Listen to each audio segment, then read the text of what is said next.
saying, yeah, like Mega and Gets, they had, like, I choose Gets as examples because he's a different generation to Mega, but they have this mindset about the community, and it's always come from a very, very holistic and wholesome space, regardless of what they're trying to achieve. They see the mass. And Mega was always that character. He's a good man. Yeah, you can see that he really helped out a lot of people's lives. Trust me. You know. I'm trying to be. Oh, okay. You're doing. Hey, we have a guest. Hey, so we have a guest. He must chop first. You must chop first. You can tell it's all Ghanaians here. Thank you. So what are we chopping? So, right. What we are eating right now is Mr. Big's barbecue. So we've got jerk and we've got what do you call it? Mr. Big. Chicken wings as well. And I tell you, like, so this is cooked freshly this morning. Oh, yeah. Nice. And it was smelling dope when he was cooking it. Oh, so you were there? Bro, I was there. What? Me and the missus went. Oh. Watched him cook it up. Mm-hmm. Brought it back here, it's fresh. Shout out Mr. Biggs. And we are gonna enjoy. So like literally from this morning, I've just been waiting to do this so that we can really chop and enjoy. What are we saying? Franklin's has gone straight in. Good. Very good. Yeah? Yeah. There's some sauce as well here, you know. Yeah. This is his own jerk sauce as well. One of them is hot and the other is mild. Okay. Yeah, enough, yeah. I'm very, very happy. And there's wings, you said as well. And barbecue glazed wings as well. Wings has become a staple in my everyday Wings. chops. Oh really? I don't understand. I'm not too sure what happened. I'm the same, you know. I eat it every week. Oh yeah. From somewhere, some avenue. Yeah, like even in the evening, I feel like it's a more healthier like fast food. I don't know why. Maybe I've seen it wrong. No, since I've got my air fryer. Oh, come air on. fryer's life. Game Air changer. fryer's life. Game changer. Did you use air fryer in the pandemic? Oh yeah. Yeah. Standard. Not everyone. Standard. It's a ninja. Yeah. What You color know- is your one? Mine was a red one. Black twin. Oh, twin. black. You got a red one. Red one, yeah. Oh, you got the And twin it's- one? And it's big. Yeah, I got It's like deep. really? Mm. Yeah, I got a twin draw. Wicked. And my sister got it. She was like, "Oh my god, this is amazing." Bro. And it cooks the food Bruh, fast. it's good. And it's good. You know, sometimes you get worried when something cooks so fast. Yeah. You're like, Mm. it's actually cooked. It's Oh, cooked. no, the sauce is good, man. Sauce is wicked, innit? Mm. Anybody watching this podcast right now, all you're hearing is nah. Nah, Mr. Big. Hey, Mr. Big, how you doing, Mr. Big? What the food is cooking? What you cooking food on? Oh, man. Nah, this is really good, man. Wait, hold No, on. this Each is- week, yeah? That's mad. Bro. What? Mm. Bro, we might have to do two a week. 2 a week. We hear that. All of a sudden, recording's gone up to 5 days a week. And I'll be making up bare noise as well. Be like, oh, Russ, man, what's happening? Why are we doing? Bro, what else has been going on? Obviously, I see. So the CBD thing, that was the one. Was you doing that with Wretch? Mm-hmm. So he's still involved in all of that stuff. Yeah. When you did your opening, Yeah. and I was there, and one thing I very, very rarely do is if I see a celebrity, is like take a picture with them, because I'm just like, yeah, I don't know. It just, you know what I mean. More so for them, Yeah. I'm like, They get it all the time. they get it all the time, so I don't want to. I'll tell you actually how in this thing I actually disgrace myself, and this is what you'll do for your kids. So we're at the opening of the CBD shop, and Wretch is there, and so he's got the tune "Mummy's Boy." Yeah, my son, Akai, loves it. Will do it. Knows the lyrics Wow. front to back. Yeah. Really? So I was just there, and I'm like, I know I can't go home and be like Wretch was there. Yeah. And I haven't got a picture, nothing, yeah? So, literally right near the end, I'm just kind of like, yo. And the thing is, I really made a point to be very quickly like, it's for my son.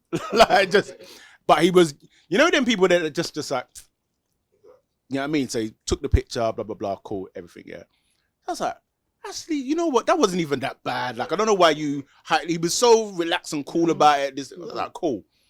So, I'm outside the shop now.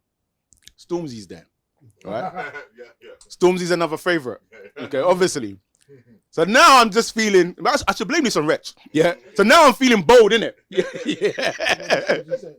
But I took it a step further, innit? I took the piss. So he's there, he's chatting to some people. And I was like, yo, you saying Stormzy, listen, man, my sons absolutely love you. Like, I love it if you could just give them a quick video message. So I upped the ante, innit? I went from picture to video message. And he was there, like, just chatting to these girls. And he just kind of looked at me and he just went, yeah, no. Just like, and it was just so calm and, you know, he was just like, damn, I deserve that. I deserve that. But I felt so dumb. But yeah, it's all good. Because my whole thing is like, it must be so annoying, like having people come in all the time, photo. So that's why I always shy away from it. But that is that. But you know what it is? I guess sometimes it's what they sign up for. Mm-hmm. Like, so you kind of know. We were all the same at one stage for someone. Yeah. Mm-hmm. Yeah. I mean, so. But they still deserve their peace, in my mind. You know what I do? So, obviously, you know what my life could be possibly like. So I walk up to some of these guys, and I go, "Oh my God, it's you!" All the time. I do it to my friend Inuwa all the time. I say, oh, is that Inuwa Elms? Oh my days, man! You're that famous playwright in the middle of the street. Yeah. I love doing that to my guys. Yeah. They hate it. I do it to Ricky a lot. Yeah, I actually don't even do it to Melvin that much. I do it to Melvin sometimes. But when I see Ricky, I'm like, are you Ricky Hayward Williams? You know you have to shout it louder as well, innit? All the names. Yeah. All of the names. Okay. Chophouse. Wow. We're back. Crazy. Sorry for my lateness. Nah, it's all good, man. I'm hoping everyone enjoys the other bit of content that you guys made. we were talking about our cousin Kwasi. Oh my God. Kwasi. That's it. From now on, you're the only person that says his name. Was it Kwesi Alfred Adu? Is it Adu Alfred? Kwesi Ado Alfred Boateng. But you know what? The Kwasi thing, because me and my brother was discussing that. I've seen other people call Kwasi, Kwesi, Kwesi. Yeah. Like Kwaku, Kweku. I think at this point you just decide what you want. No, there is no Quasi. There's no Quasi. So he flipped. Oh no, Quasi. Yeah, Quasi. Yeah. Quasi. There is no Quasi. There is other pronunciations, yeah, but that's not fancy. Because I know Akwasi. Yeah. So he's probably Kwasi. Akwasi. He's Akwasi. He's Akwasi. Oh, Akwasi. He's Akwasi. Yeah. So it is Akwasi. And he decided I want to be Quasi. Good for him. And you know why he called himself Quasi as well? It fits. It sounds better. I am. Hi, it's Quasi. In the accent, I'm Quasi. It's when people call your sister Aqua. Oh, yeah, that's as in Aqua. No, it's like, bruv, it's not. As in the water. Do you know what I mean? It's just a lot. The way how you get vexed with the pronunciation of queer. Even with yours like Nii or Date, I don't understand. I'll be like, okay, fair play. I was even saying, people go, I get it on the flip side. So I'm Neodate Evans, but when I go to Ghana, I'm Neodate Evans. It's like nobody says Evans in Ghana. It was always Evans. Yeah, Mr. Evans. But anyway, like I said, I am Neodate Evans if you're in Ghana. This is the Chophouse. I am Michael Mikey J. Asante. And we have another guest in the building. Charlie, identify yourself. My name is Franklin Boateng. aka the King of Trainers. Oh, hey, there you go. I was waiting for it. I was like, you can't just stop there. You can't just stop there like that. You might not have trainers, or you might have just slippers. So. No, he's got his trainers, like his own trainers. Do you know about his own trainers? No, I don't. Charlie, so I need to get some. School him. No. The barbecue came. Why didn't you bring? Look. This is my training collaboration with Les. Oh, wow. So one shoe's light blue, one shoe's dark blue. And it's based on the Boris Becker jacket he wore in 1985 when he won the Wimbledon Championship. Because my mum loved Boris Becker, and that's how kind of got my nickname King of Trainers, because she used to buy me all the tennis shoes back then. So yeah. See the guy. So I dedicated it to my mum. See the guy. The man is very, very rich. I'm surrounded by Ghanaian greatness today. You know, I'm surrounded by Ghanaian greatness today. He has drawn for 2 OGs of the past Yeah. and just brought them back to life. He said, yeah. And what's the name? LS. So A lot back of in the we day, say we Elise. said Elise. Yeah. We used to Yeah. say So Elise. the gentleman's name is Leonardo. I should know this one. It's Savi. Is it Dororo or something like that? And he's Italian. So he done the Eminem thing before Eminem. I said LS. So it's like LS. But it makes it right. So yeah, that's a lot, and a lot of people don't know that. I think I need to do a whole like piece of content. About Yeah. A lot of people don't know. Yeah. Elise and all that. No. Yeah. Elise, Yeah. LSE. LSE, yeah. Yeah. For me, I always said Alessi. Yeah, Mhm. LS, there you go. So- LS. But yeah, you're really kind of bringing back some serious nostalgia, both with the Yes. Averex and. Yes, trying. Beautiful Small, thing. small. Beautiful thing. Listen, it's exciting to have Franklin into. Yeah, no, absolutely. I'm very grateful, you guys. I've been looking forward to this episode because I think for like the longest time I've wanted to like just sit in like a space and be able to talk about the things that we're going to be able to talk about today. So I guess at this point, for some people, I'll throw out like a trigger warning, so to speak, in such that today's episode is going to be about grief and specifically the loss of a father, which is something that all three of us have in common. So we're still going to maintain the same Chophouse style. I have some videos, but obviously we have a theme this week, and that is the theme. Before we jump in, I don't know, you can say no if you want, like, but I don't know if people want to speak briefly about their dads. If in my head I was like, I don't know, it feels a bit abrupt. If not, we can just go into it and whatnot, see what flows, or just okay, yeah, Yeah, I don't cool. mind. All right. Okay. Yeah, my dad, Mr. Samuel Kwame Boateng. That's a solid classic African name there. Ghanaian name, sorry. No, so he came to the UK. It's funny, my dad would tell me, right, that in Ghana, what they used to do is after independence, they would advertise on the radio. The British government advertised on the radio, come to the mother country. And he was an accountant, I think, for one of these cement factories or something like that in Ghana. So he used to listen to the radio and be like, okay, this place must be amazing. Yeah. Blah, blah.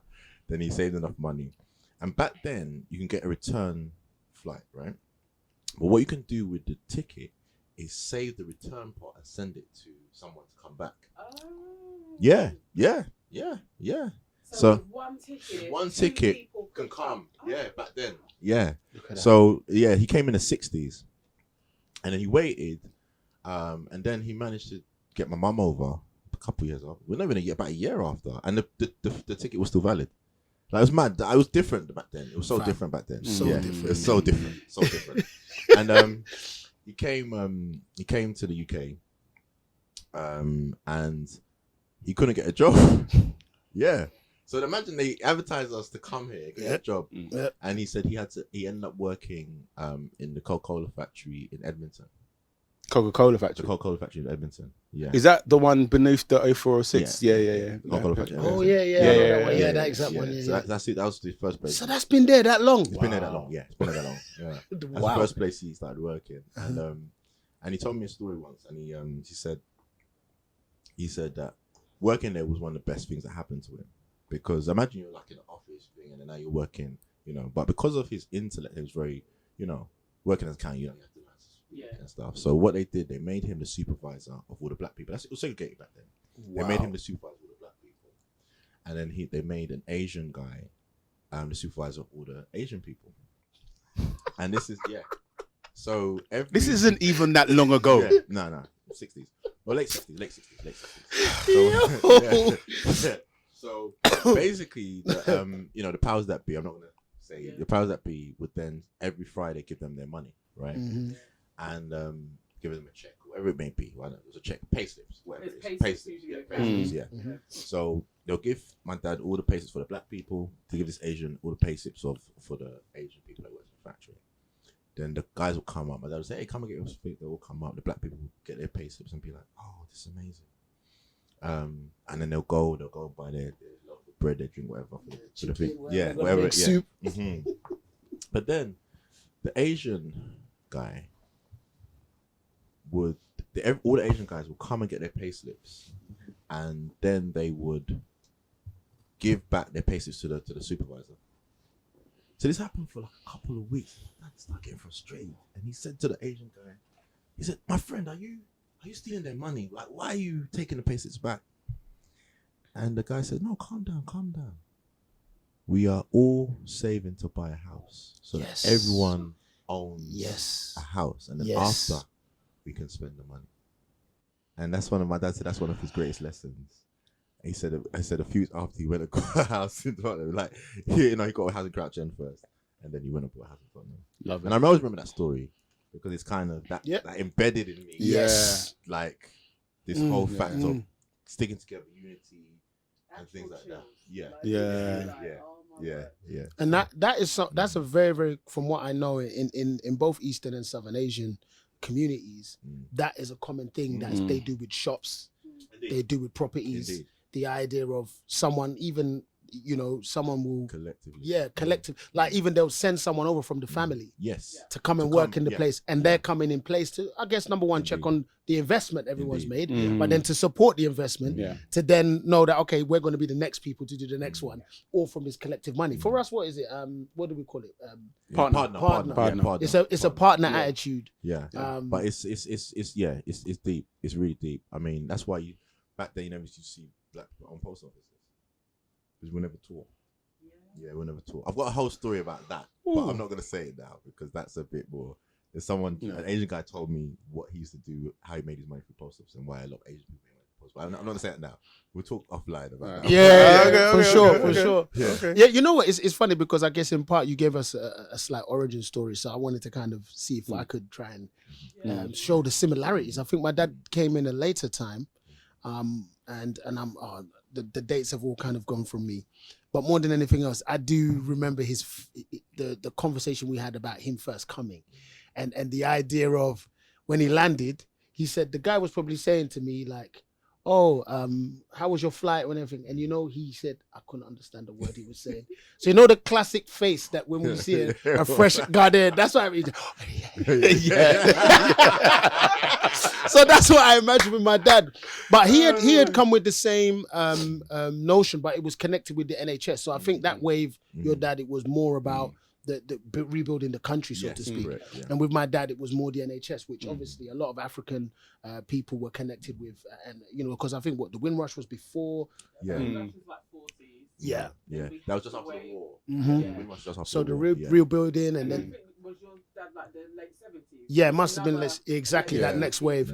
So the same notion, but I guess everyone had the stories had come back. People like your dad had told the stories. So he came to work in the mental health scenario essentially, and he had pivoted. He was like he was working at Ghana Commercial Bank. He'd had a daughter already, but then he'd met my mum. So the same parallel there of I'm gonna go and then I'm gonna eventually come do what I need to do, and then so that was like one of his main things. But when he spoke about his first interaction, is that I think they made a massive mistake of who they thought my dad was. And I don't know how he represented himself or what he said, but nonetheless, they put him like in a room by himself. And then he specifically remembers kind of going to this room and then thinking, oh, this is not too bad, whatever. And then someone realizes, oh, actually, sorry, you're in the wrong place. Yeah, so they removed him from the place. And then they took him to like a room, a common area like space where there was a TV in the center and then bedrooms kind of all around. Or dorms, like a dormitory, right? That's what it would be. And so then he said he walked out, and then when he walked out, this gentleman walked up to him and said in the language, hello, are you Ghanaian? And Dad said, yeah. And then this guy is my Uncle Ian. And then they had this relationship, all like through. So when he died, Uncle Ian was there. He was one of the people that, and at the time, my dad, around COVID, we had to pick 30 people to try, And so this man was one of those 30 essentially, but I don't actually, was he? Yeah, he was there. But nonetheless, like their relationship, what I think we saw is that they all were kind of going through the same things. So everyone had their kids at around the same time. So we all had friends, and we all like cousins, and that energy, like you're saying, that's the one thing that kind of planted onto me, because all of these people, we're all friends. Yeah. You know, and even like it's with your dad's Yeah, kind of yeah, wave as yeah, well. yeah. You know, my dad introduced, and okay, actually, not to kind of steal some of your thunder, but jumping ahead, I just think about how much they amassed after coming, you know, my dad came in one suitcase, one whole suitcase. And he managed to have before I was born, they managed to have a property. So much so when the property that they had it in Manor Park, they had rented it out to different families. So people were living with them. Brilliant. And my mum and dad managed to own this property. Obviously they didn't own it now. We sold it and we went to Guildford. Yeah. And then what was interesting was my dad, he comes from a farming background. And that was like the thing that their whole family does. We got like loads of acres there, which can only be passed through the family. And an interesting fact my mum told me after Dad died was that he just decided to till the land at the front of the house and just grow potatoes. And then he started giving it to the road. Like, this is the kind of thing this guy would do, you know. And he was very, very community based, and like one of his other good friends, a younger man to him at the time, Uncle Kwame, who was one of the only people from his side that did we asked to do a speech at the funeral. Spoke about how he met him, and he met him in a party festive mode, and he really took to him, and that's what my dad was. He was really charismatic. He was always had an open face and a really, really happy smile, you know, like, even though my mum was probably the more vibrant one, but when you come into the house, Dad would just be sitting in the corner, sitting there, you know, with this kind of, you know, smile on his face. And yeah, you know, Dad was super funny, man, in a very, very quiet and soft way. But then, yeah, like, just the sense of community. He always used to do something which he classed, and I found myself doing it the other day by accident, this notion of bread and wine. Yeah, he calls this thing bread and wine, because you just go to the shop and he'll say, Pat, Mum, cook some roast today or food today. He's gonna go get bread, and then he'll bring wine, and then we all come and eat. You know, and it was like, that was one of his major traits that I think has definitely impressed onto me about the idea of community and staying in that space. So I thought I'd share that in some of the parallels. Cool. Thank you. So my dad, similar to you, I think he came mid-70s. And it's funny, a few years back, I was speaking to Uncle Ellis, and I actually have him on camera. So this is another one of our uncles. And I wanted to start documenting their journey, so to speak. And one thing that I learned from that, which I never knew, is one of the first things he opened with was, he was like, we weren't meant to stay. Yeah. None of them, they all had planned to go home. Yeah. And my mouth was like, huh? And he goes, the plan was, we're going to come 5 years, make as much money as possible, and go back home. And then go back home. Yeah. And I remember just hearing that, just thinking, hey, like, literally the life I'm living, it was so, you know? But yes. No, I want you to say it. It was so by chance. By chance. Because this wasn't the plan. Yeah. If anything, this wasn't the plan. If anything, we made them stay. Yeah. Because they realized their children. This is it. I think where they, quote unquote, messed up, i.e. didn't stick to the plan, is when they started sending for the other halves. So you're here, you're lonely, you send for your woman. Your woman comes. And then they get a job. And then men and women do what men and women do. And then the children come. And then that's. And which is interesting, because then it almost goes full circle to when just before Akai was born, Nana had her workshop in Brick Lane. Her sister was already in Ghana. And we were like, F this, let's go to Ghana. I remember that. So I was so sad. Yeah. So we're like, F this, let's go to Ghana. So already sent the sewing machines to her sister in Ghana. Oh, wow. Yeah. And then Nana, I say Nana like I wasn't involved, but Nana, we got pregnant. And then we were like, okay, cool. So let's have the baby. And then when the baby's a few months, then we'll go to Ghana. Okay. And then we had the baby early. And then we were still here, and then she got pregnant again somehow. And but also within that time is what they do, because that's when we were planning to leaving. There's lots of us planning. Yeah. Light off started. Oh, Yeah, okay. yeah. So Yeah. it wasn't so easy to set up a business in Yeah, no, True. yeah. So it was a bit like, maybe let's wait it out. But they know what they're Yeah. doing. But yeah, so my dad, George Constantine Coffee Evans. I didn't say my Yeah. dad's name. Go on. Is it Samuel as well? Kweku or say Samuel? Yeah. Well, actually, I want to know how deep we're gonna go. All right, Because all right. Are we gonna say the truths? What's that? Oh, You yeah. know man. the truth, the ones you found out after. Oh, go on, go on. Okay. No. I'm just wondering. Oh, I'm not yeah, saying no. yeah, You're gonna say yours. yeah. I'm just wondering how Bro, transparent. let's be open.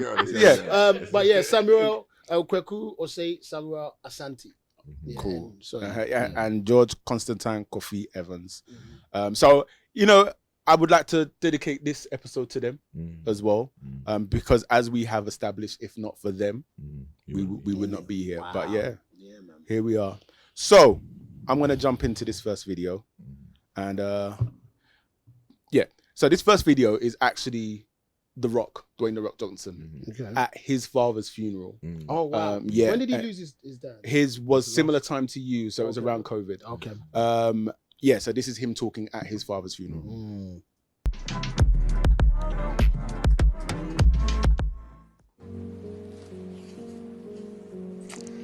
I wish I had one more shot, you know, just to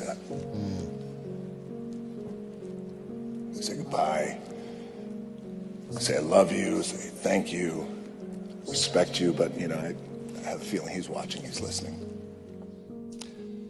I know my dad will be saying, kayfabe the tears.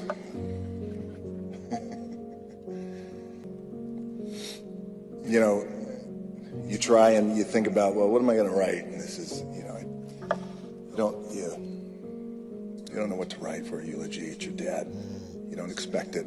As you guys know, he went very quick.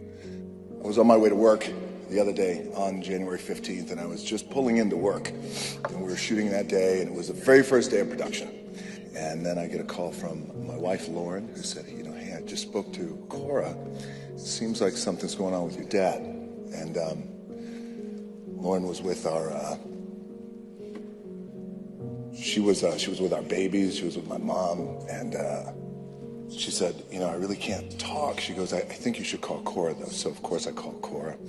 Cora, you know, she broke the news to me, and right when she broke the news, I was literally just pulling in. I'm looking at the whole crew, hundreds of guys and women milling around and carrying equipment and waving at me in the truck and waving back, and it all got really foggy, and it seemed like it was just a big dream. And you know how you have those moments and you try and shake yourself out of it, and you're like, no, it's not a dream. My dad's gone. And in that moment, I just thought, well, what do I need to do? What's the next thing that I need to do? And I heard a voice say, well, hey, the show must go on. Oh, yes. And that was my dad. That was my old man who told me that. Yes, it's deep, isn't it? Yeah. So when I watched that, the question that the thing that jumped out at me was like the kind of thing of like the show must go on. And I remember walking. So he said there, I was like, oh, my dad's gone. And it reminded me of a time I was walking through the Arndale Centre in Luton with Nana. And I was walking at the time, I don't know if you remember a shop called Tiny Computers. Yeah. So I used to work there. Okay. So I was walking there to tell them that this had happened. I'm not going to be at work for a couple of weeks, but what not have you. And I just kept remembering thinking like, wow, my dad's gone. And so the question I wanted to ask was, what was like the immediate aftermath for you guys, like when it happened? I'm not gonna. Whoever wants to. I guess you'd always.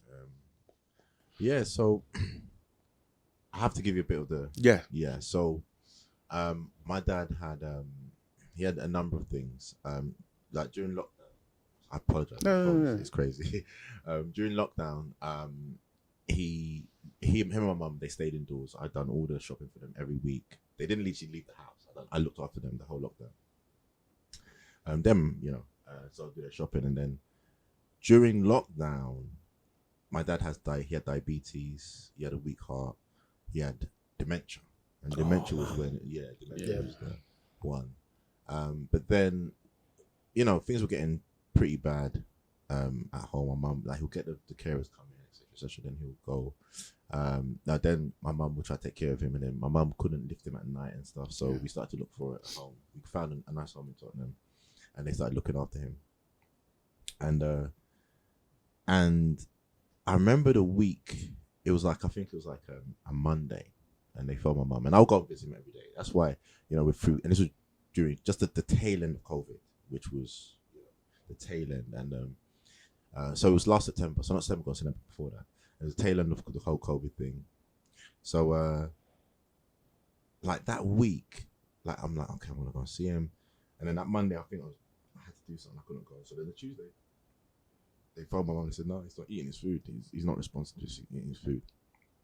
So, okay, I said, Mum, I'm coming. We'll talk, go and take you. And then we go, and he's like in a bad way. You can see, you know. So they called an ambulance to take him from the home to the hospital. They called an ambulance. I'm like, Mum, they're like, no, Mrs. Boateng, it's okay. You know, don't come. So we go back home, and then I go to my house.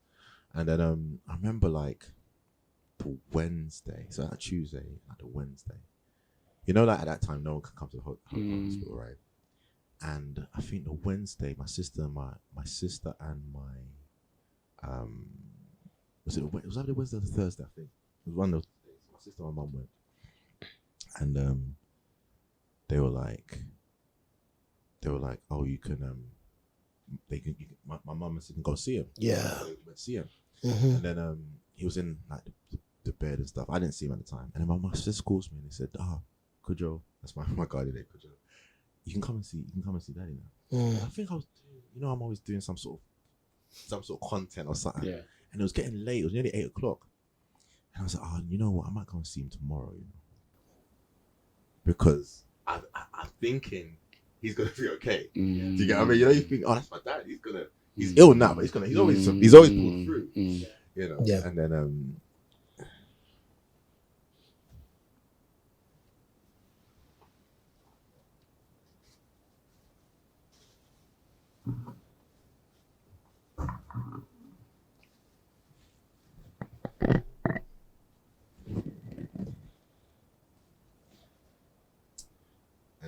I go and see him, and then I get to the hospital, and they're like, no, you can't come in. And the doctor rushed over and said, you can come. And I go and see him.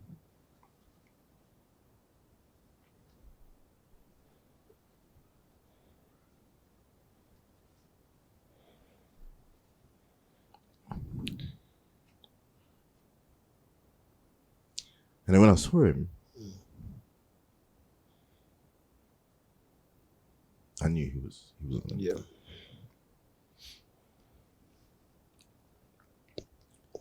And then my minister came. He started praying.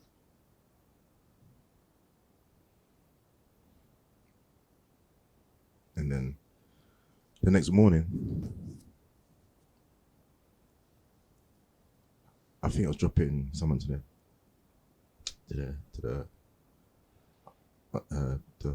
the station or something. My sister's phone. He's gone. But I think for me, it's because I knew the day before. I saw him and then I knew. Yeah. But I think it's just that whole thought of, imagine if I didn't go. Yeah. Yeah. It's like, I really, so I was at uni. Sorry, thank you first, bro, Yeah. like, for your candid, you know, your candidness. I was at uni, and I just really what you said. So anyway, I was at uni, and I came down for the weekend. I think it was like a party, so you come down to London, do whatever, and I've got my plans. You know what I mean? And I remember I come to the house on the Friday, and my dad in their bedroom, he had his little desk with his computer on there. And me, I've always been the computer guy, right? So I land in the house Friday. First thing is like, Russell, my computer is not doing the distance, so I need you to come. I'm like, I've just come into the house, and you know what I mean? And I've got plans to go and do X, Y, and Z. So I'm like, yeah, Dad, I'll take a look at it. So this is Friday. weekend whizzes by. It's Sunday. I'm getting ready to get the coach to go back, and I'm in my room getting ready, and he's in the room next door, and I'm thinking, I've got to get down those stairs quickly. Because he's gonna cuss me out because it's the whole weekend. You haven't done it, and I haven't done it. But I'm just in my mind. I know that I'm planning to come down again next weekend, so there's time. Oh, okay. There's time. Okay. Mm-hmm. You understand? So I'm there like and then I open my bedroom door. So like my bedroom door's right next to his. So the moment I go out, when he turns, he'll see me going down the stairs. So I'm just thinking, I'm just gonna, make a bye, Dad. Zoom. Hey, you know that hair could just stop you. Yeah. He's like, so when you came on Friday, I asked you to look at this thing for me. It's now Sunday and you're going and you haven't done it. Dad, I'm really sorry. But I'm walking and talking, and then boom, out the door. And that's the last time. That's the last time I ever saw him. And it's that thing of like, just you don't know, Bro, man. You don't know. You don't know. But yeah. So what? Sorry. So the after, and because obviously your story is gonna be man. Franklin, it's like that time. So Dad died during the times we couldn't go into the hospital, and COVID had started. It's like a circle. It felt like it was this outer thing. Then all of a sudden it started coming in closer and closer. Like the week before Dad gets taken into hospital, I get sick. And the reason I get sick is very, very important, is because Dad had kidney failure. That's how my dad. So he was on dialysis and was doing all of that. But the year before, so during the height, when we didn't know what was going on, there was no vaccine. Me and Dad are working together, because what's ended up actually happening is I've been going with him to his, so I'm going back even and further now. I've been going to his appointments for his eyes. And he's been doing perineum, which is through the stomach, dialysis. And then there's another dialysis, which is called, I'm forgetting everything now. Someone's saying it on the screen right now. Oh, what is it called? Through the fistula. This is a fistula. So they get a vein and they get an artery and they put it together. It's nuts because you touch that artery and you can just feel, because this is quite morbid, but if someone cuts their neck and you cut a main vein, the water comes, the blood comes out. And so that's what they've done. They've connected it so that you can feel like the blood just rushing. It's like a vibration, and what it is those two, that fistula creates two holes, which one takes blood to a needle and one takes blood away. So it's this constant process. So now we're cleaning Dad's blood outside of his body. But he's gone from doing the stomach one, which is just water that he does over 8 hours every night, to this next one, which is three times a week, right? But the reason why I mentioned we go for his eye appointments, because this stuff is doing something with his water balance, and his eyes are starting to kind of have this like curved thing that he can't see properly. So damage has now happened because COVID has happened, so he ain't going to hospital. So when they come to do the needle stuff now, he can't see it. But they're trying to be really, really cool with him, right? And then they said to him, is there anyone that can come and help? And at that time, we're looking at each other on WhatsApp. You know what I mean? No, the reason why WhatsApp, because we've already taught these people how to use mobile phones with glass on them. So now WhatsApp, they understand. So, we're talking through them on that, and Dad says, someone needs to help come through. They said they want to speak to someone to help support him and whatever. So I said, okay, cool. So I go down anyway, and when I go down there, they tell me, we like your dad, he's cool and that, but he can't do this thing. His eyes are not working. He's just he's pretending. But nah. So I have to have a deep. You know what's crazy about getting older, and I know in some part, bro, you never got to feel this part. I know we've spoken about different parts of that. But like having to have these kind of conversations with your parents, and you're doing it with your mum, But like with a dad and a Ghanaian dad and everything we've kind of described the person, it's really like challenging at times. But I go to that dad, look, really, they don't think you can do the job very, very well. So I said, please try your best. Like, go in there, do your hardest, do your best to kind of solve it. And he goes, yeah, Michael, I will. So he goes back that week, and then they're like, nah. So me and this guy spend a year, bro, working on doing it. So this COVID circle is getting closer, and I get sick. And now dad has to go to hospital by himself. And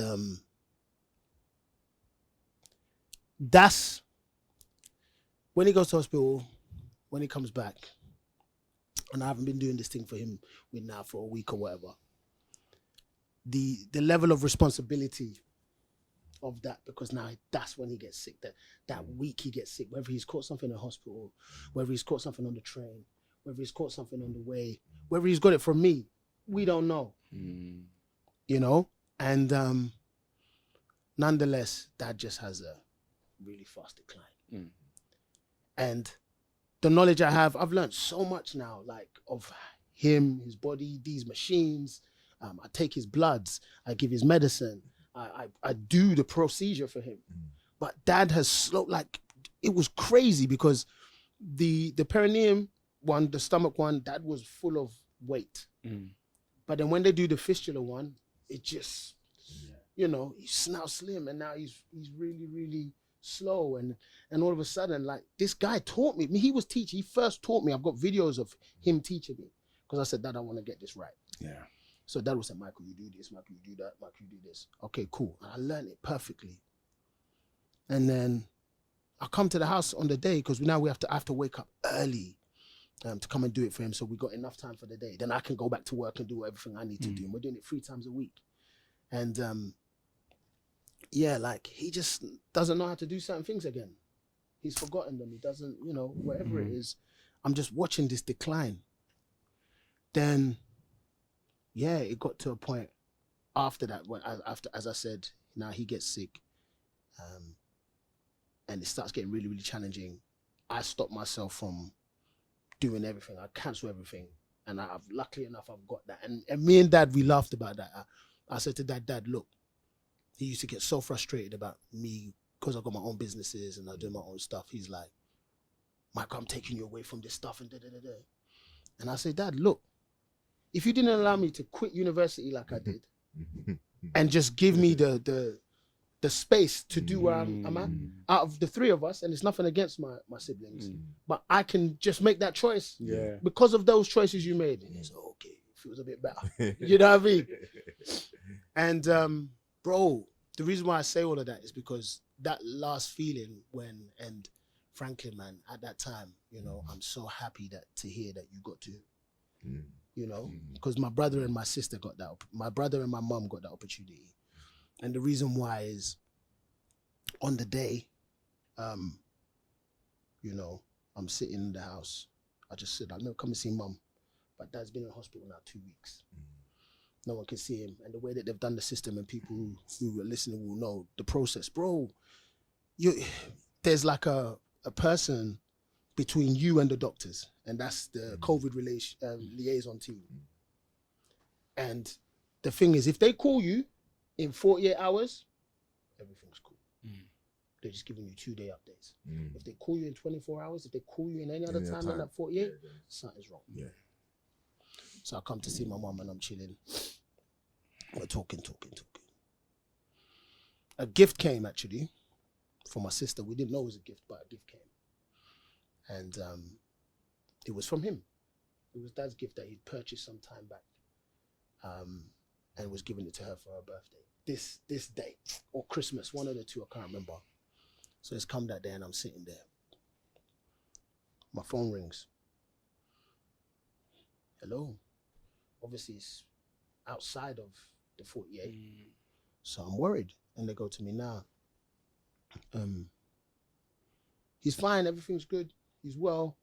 Everything's okay, man. We're really, really happy with his progress and stuff. He's done this, he's done that. And what I would do is I'd write down everything, because then I'll do like a group family text. So I text everybody today, so everyone's aware. So I'm kind of removed since especially having to do that job on my dad, like seeing him flinching, he's in pain, and like I know I have to do this thing. I'm keeping him alive. That was one of his last texts from me on my birthday. Happy birthday, Michael. Thank you for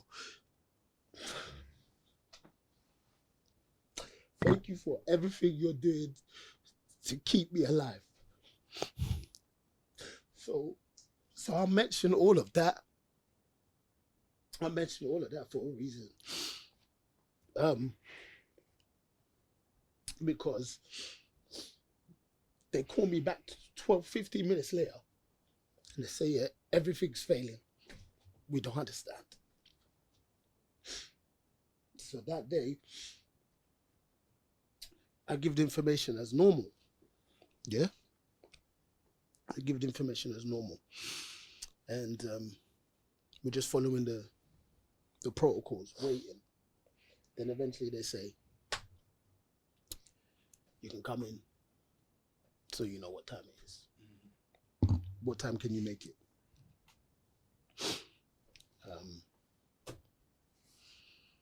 Then I rally everybody. They come to the house. Eventually, we have to decide who's going. My brother, I felt it was important. I felt I had enough time with Dad. 3 times a week, 6 hours. Me and this guy spoke. We enjoyed. We had laughs. It was really good, man. Like, to get that opportunity with my dad was amazing. But then the other side to that is then I see my dad on a Zoom, iPad. That's wires, tubes. And my brother goes, you can speak to Dad, Michael. So I said, Dad, come back, we got work to do. Bridget goes to me, Michael, it's not that. He goes, it's not that. Thanks, bro. He said, and the way he came on the phone, you can see he came quick, you know. Just bro, like, it's not that right now. So I'm like, okay. I said, what you are doing? Like, thank you. Thank you for everything. Dude, the reason why I say all of that story is because the feeling I had after was I wasn't able to keep the fight going. I tried my best. That's the thing I wailed for. I wailed because I was like, Dad, I tried my best. You know? I tried my best. And I worked hard. And I felt so responsible for keeping him here for everyone. For everyone. And it's funny because when we was doing I'll end here, but when we was doing the dialysis, he had to have a tourniquet so that we could expose the vein. It's like a piece of cloth. That but it's like done in a pulley kind of way, like a bag. Yeah. So put it around him and tie it. And the staff who became my friends, they were laughing at what I got him because I got him an army one. Because he liked war films and he always was into that history. And so I still hold it to today, and sometimes the important days I just have it with me. Because it was our fight, you know, and we managed to keep him, because I did the job in the hospital. We managed to keep him for that year during the toughest COVID. Yeah. So that was my last thought, and I'm sorry for all the dramatics. No. Like, thank you. You know, in the last episode we was talking about heroes, and so this is something that I didn't add, not because I forgot, just as you say it, but I remember, because obviously the story as you're saying it, you know, we're also getting updates when it was happening, And I would often think about you and the responsibility that was on your head. And that just added and always will add to one of the other reasons why I'll be like, this is one of the many reasons why I look up to and respect and have so much love for you, because I can't even imagine. And I just, like, honestly, like, from the bottom of my heart, Mike, I can't even begin to express, like, how much love that I have for you, just and seeing you go through that. I just wanted to say that. I appreciate that, man. Thank you so very much. I think, like, that moment after, bro, it's like the first time I could feel for myself.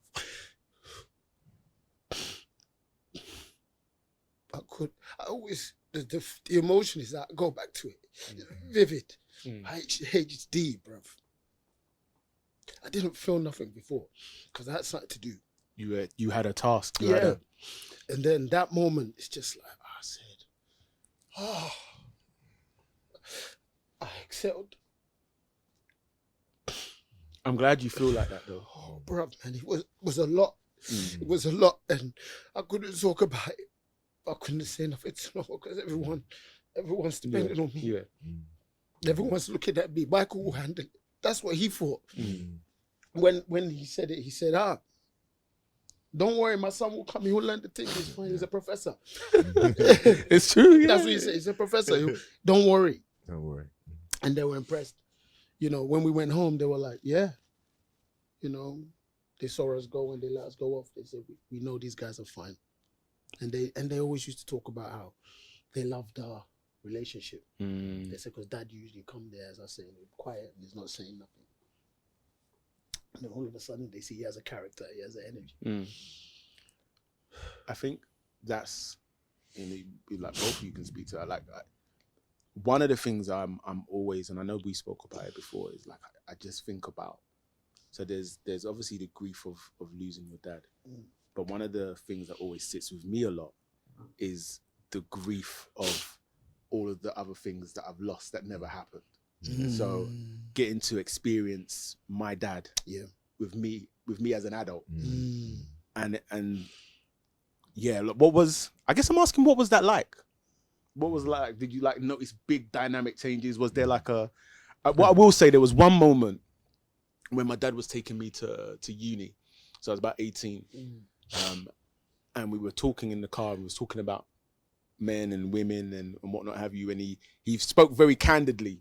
I just remembered that and just thinking, oh, hang on. Like, you're treating you as a man now.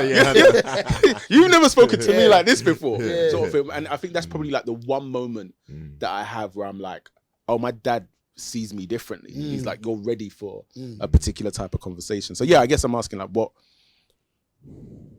did you feel like what I did realize is when I had my son and my sister had her daughter, I realized that both my mum and dad are big softies. They're not the same. I'm like, you let them get away with it. I'm like, we'll get beat for that. You know what I'm saying? You know, but yeah, I mean, my dad, you know, man of very few words. They used to call him the rabbi. Because every time my mum and dad, they'll go to a cruise to Israel, or they'll go every year. Pilgrimage. They used to go to they've been to the Caribbean 8 times. Yeah, wow. I love getting that. it in. I love that, because that's not even really a thing that Ghanaian parents really do. They do Because they tour. realize When you go holiday was Ghana. They went and they were like, So we're going back in. Yeah, they go on a cruise, or they go to Israel. They got pilgrimage to Israel. They've been 5, 6. They've been all over the place. That's so beautiful. Yeah, Man. yeah.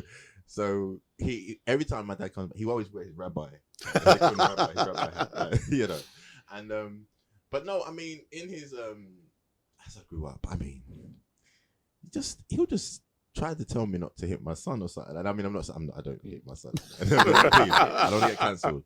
But you know, or not tell him off. But it's all right, let him be a boy. I'm like, but Dad, you never let me do that. Yeah. Like, you know, like you're looking at him crazy.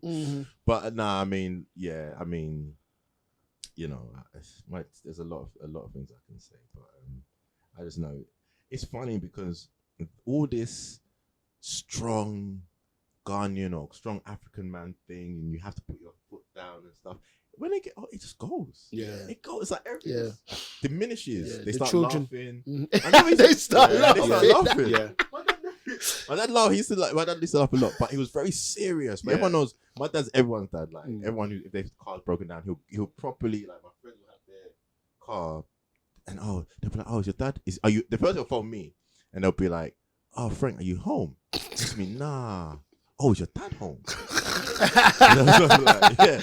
And then they'll bring in the car, and so I get home and I see my dad under my friend's car, trying to fix it. And I'm like, brother, so he's everywhere. He's everyone's dad. But I mean, yeah, like in the it was just a lot of just becoming a bit softy. So, with things.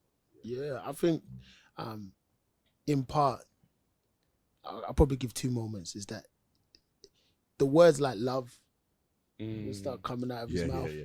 Oh, Me and your mom, we love you. yeah. Yeah. I think I only heard that once. Yeah, we love. Yeah, There's like, we love you so much.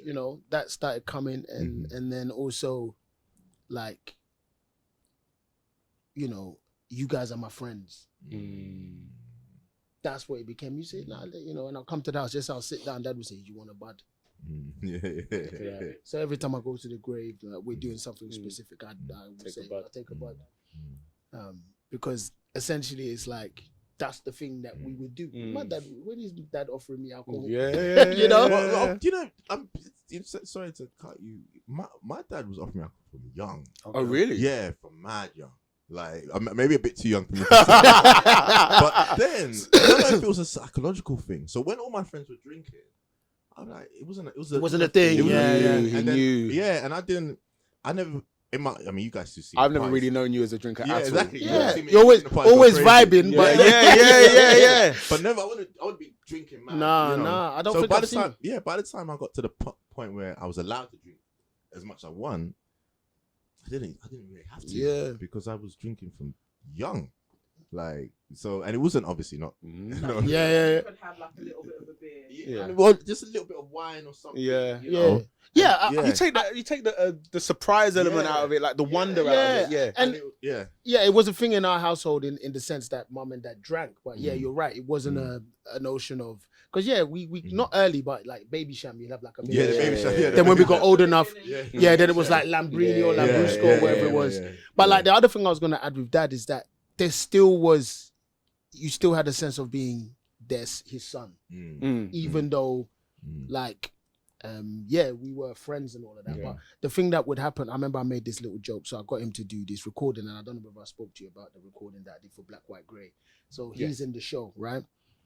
And then I said, Dad, let's go get food. It was jokes because we went to Nando's and we sat down, and he was like, no, this place is for kids. So we got up. You tried to Nando's your dad, Nah, it wasn't even that. I was like, where do you want to eat? He wasn't really thinking. Then we went Nando's, and then he just was like, nah, too young for me. I'm better than this. It's too young for me. So I took him to a fish and chip shop like down the road. So we was walking, and we walked past. He goes, let me just get some money. So then he went to the cash point and started drawing out money. And I said, Dad, like, can I get £10, please? Like, do you need it? You sure? Do you know what I mean? It's like, no, he's like, So that was never lost, even though the shift happened where now he's probably asking you for advice. You're having a conversation about a set of circumstances, and you're trying to give him a heads up about it or whatever. Or sometimes you've had to come in and mum and dad are having some kind of situation, and then you've had to come and talk to dad on mum's behalf. Do you know what I mean? In a certain part, or at least support something. But there was still, at the base of it, this child, he's seeing me as a kid. Could you come and, like, you're still his kid. So, it did change, I guess, as men. We started looking at each other as men, and he would take a reprimanding from me. Take it. You're like, whoa. And then advice. That's the one thing that became very, very valid for me, especially in our times during the dialysis. We just talk about things. Beautiful. So, Okay. This is a very, very different Chophouse. Yes, it is. It is. I'm gonna move on to this. It's the first time I cried in public. Oh wow! Seriously, bless you, bro. Actually, no. Sorry, second. I think I cried on the stage. Yeah. When, So all through the funeral process. Oh my God. Yeah, bro. I cried so much that year. It's necessary. It was bloody annoying. Yeah. It's necessary. like, But it's though. necessary. It's necessary. But bro. because it's like the same with you. Like everyone's everything's on my shoulders. Like, I have to look after everyone. Yeah, I mean that's how I am anyway. I look after everyone anyway. It's just but But what was it? Mhm. You said something to me when we did our grind hustle repeat. You said something about crying being a superpower. Yes, yeah, and it is, and it really is. But I think I cried a lot alone, if I'm honest, and I think it was really hard to kind of express how I was feeling. You know what I mean? 'Cause that's my dad. That's like the superhero. Do you know what I mean? But yeah, it's just because we had some. You know, like I don't know. Did you guys send your dad to Ghana or did you bury them here? Yeah, buried Okay, here, yeah. Oh yeah, Mom was trying to get dad buried near. He said, "Let's put him with his friends." Then we saw the price because we weren't allowed to go there. If we went, they were taking someone else's spot. So we had to go somewhere else. But sorry, bro. No, that's all good. Yeah, we took him to Ghana and that was just a whole craziness. And even with that, COVID times as well. Yeah. So what happened is he died September 10th. And then we had to wait until December to take him to Ghana. So his body was in the fridge, right? But then what was no, just from December. Oh, sorry. So then what happened was, and it was so crazy because my mum goes out first. She goes on the next stuff. Then I go out, and this is when they say the dirty December when everyone goes to Ghana. Yeah, of course. And what was so crazy for us is my sister's partner goes out, and my sister had to wait until my niece finished school so she didn't miss any school. Literally, that weekend is when the government guy said, "Is it called for?" Yeah. He said, "Oh, no one can come into the country if you ain't had the double jab." My sister hadn't had the injection because back before you can go in. You get me? Literally that weekend. So I don't know how it is, but I mean, we've got family in government, so we kind of knew we'd be right. But my sister was getting tears. She was distraught. And that morning, her partner had to fly because he got a different flight.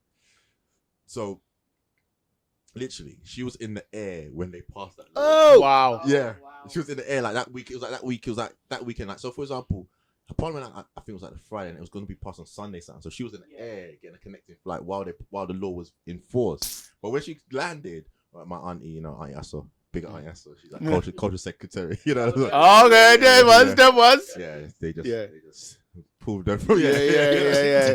Maybe. Come here. Yeah. But it's just those sort of things. So it's what it is. It's a lot of pressure for the organizing of.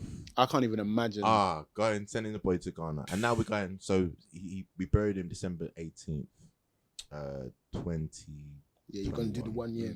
So we have to go back to do the 1 year and stuff. So it's been a real roller coaster. So that's the crazy thing for us is that it's messed up everything for us in the sense that we couldn't bury him and do all the things we wanted to do properly. Even going to Ghana, my brother and my mum went out to kind of do all of that stuff. But even that was a question that was tabled in the room. Like, why didn't you bring him back? Yeah. And then obviously for us, you couldn't even take the flight. Yeah, no one could take the flight. But slyly, and maybe some of my cousins and that back home might be upset, it did us a favor. Because we managed to just do everything exactly and keep it relatively cheap. Because exactly, bro. Funerals, You're repatriating a body. Let me tell you, we took the body back. I'm not gonna say how much, but we had to. I don't know, you might have seen some of the pictures. We had a live band. Yeah. So when he done 2 days. 600 people. 300 one day, 300 one day. Already I've got a headache. Full, dokuno, palm wine, coca. They ate until they were rejoiced. Yeah. You know when you eat until you're happy. Listen, rejoiced. Yeah. I don't know if I've heard that word in a while. They ate until they were rejoiced. So and that was so we hired a big. It was like a leisure center. The full.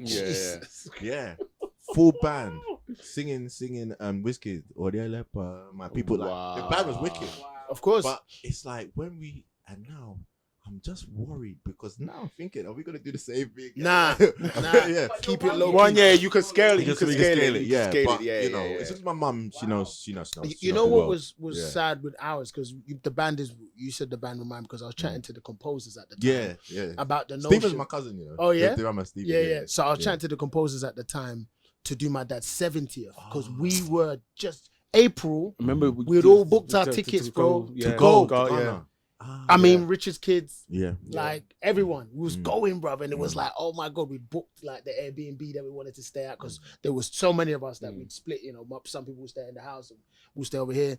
So we'd all plan to go. So I was chatting to the composers. I said, "What are you doing in December?" They said, "Oh, we're out there." So I was trying to connect the time to say, "Okay, will you be out at this time?" And you know, so bro, like it was like a missed opportunity that we had where, yeah, we would have celebrated, but yeah, it saved us because, bro, 600 people, and you know how it goes, bro. It's all night. Yeah. Oh, it was crazy. It was crazy.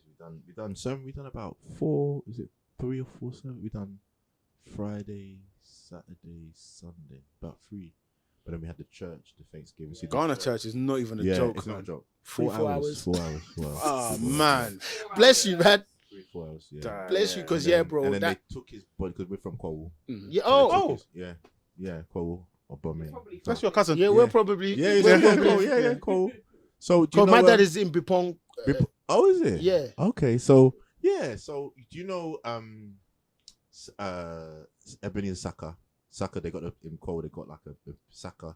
So oh god, I have to. Wait, so the mountain, you the got mountain, yeah. So Bro, Boateng, nah.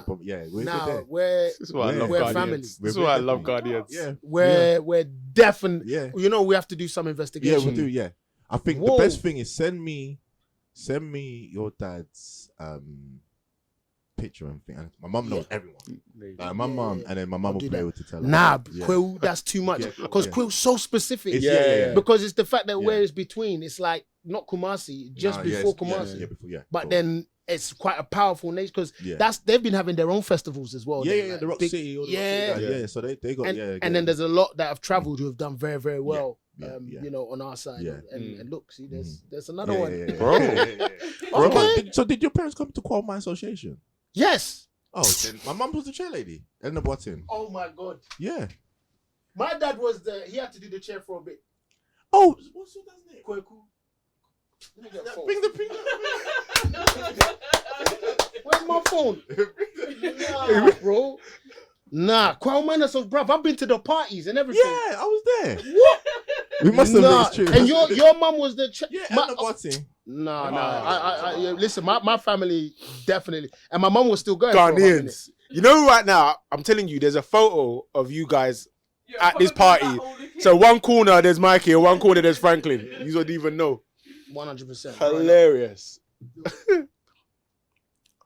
Of course, I know your dad. No way. Yes. No way. Yes, of course. Yeah. Yeah. That's my dad, bro. Oh, I love it. Yeah. That's crazy. Yeah, look.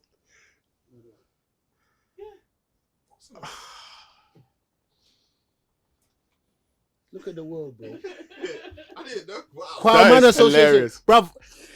Anyway, we'll go to. I remember we went to one of the. So that means I must have seen it. Bro, But you've been at the same party. Portchester Hall. yeah, Portchester- and the other one, there was one in Edmonton, like way that we got, and it was bro, it was jokes because it's like a Turkish spot, and they had those high chairs, you know that. Not La Royale. I can't Not remember Royale what one. it is, bro. Okay. Well, yeah, that's crazy. I That's love your this. dad. That's I my love dad, this. bro. I love Oh my this. God. Wow, that's crazy. I'm trying to. Yeah, show me a picture of your mom, bro. That is mad. Wow. Oh, If I tell mom this, mom's gonna be like, "Oh, she's in Ghana. Actually, she just went." And Even that's a proper Oh, Kwawu I've colour. still got there. it. That's our colours. That and then the red and black. Hey, look at life, man. Look at life. Let me see. Yeah.